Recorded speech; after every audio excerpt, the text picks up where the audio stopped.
Psicologia Jurídica em Destaque. Doutora Luciana Generali Barni. Olá, querido telespectador, querida telespectadora. Quem me acompanha aqui no programa Momento Jurídico sabe que quase sempre eu estou falando aqui das crianças e dos adolescentes, que são aquela camada da população que mais sofre com os processos de direito de família, especialmente quando seus pais se divorciam.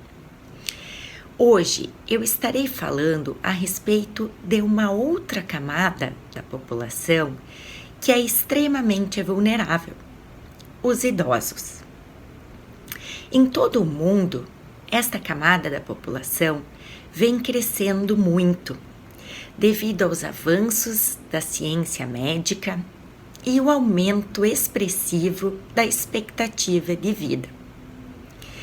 A sociedade e a ciência jurídica tiveram que evoluir, e nesse sentido surgiram, no ano de 2019 e de 2020, projetos de lei aqui no Brasil visando regulamentar novas situações com os idosos, a adoção e a senexão.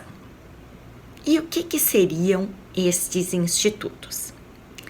A adoção é um instituto que já existe no ordenamento jurídico brasileiro, assim como em outros ordenamentos jurídicos, e que seria simplesmente adaptado aos idosos. Então, o Estatuto do Idoso pegaria emprestadas normas do Estatuto da Criança e do Adolescente para adaptar a adoção a esta camada da população.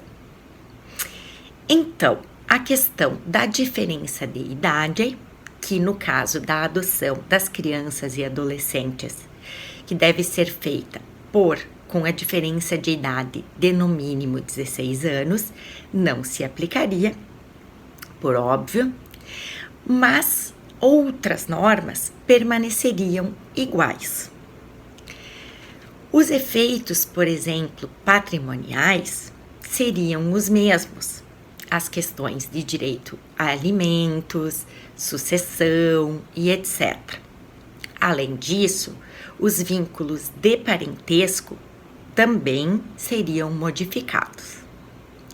Por outro lado, a senexão seria um instituto diferente, novo, a ser anexado ao ordenamento jurídico brasileiro.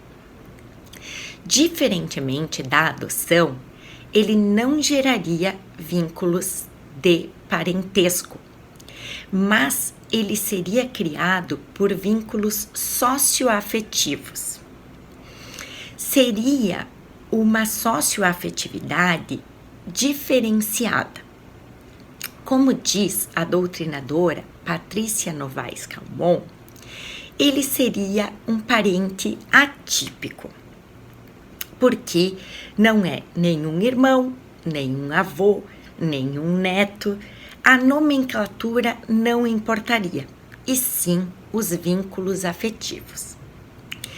De qualquer forma, aqui o importante é salientar que o que está por trás dessas propostas legislativas é garantir o direito constitucional do idoso à convivência familiar e comunitária. É regulamentar situações fáticas, como já existem alguns casos raros no Brasil, é importante dizer, mas existem, em que pessoas que não têm nenhum vínculo consanguíneo com idosos se propõem a adotar, no sentido que nós conhecemos, esses idosos, para efetivamente cuidar deles e oferecer um ambiente familiar e afetivo a esses idosos que, por um motivo ou outro, acabaram sozinhos. Então, nada melhor do que o ordenamento jurídico oferecer uma proteção a essas pessoas. Agradeço por sua atenção e até o próximo programa.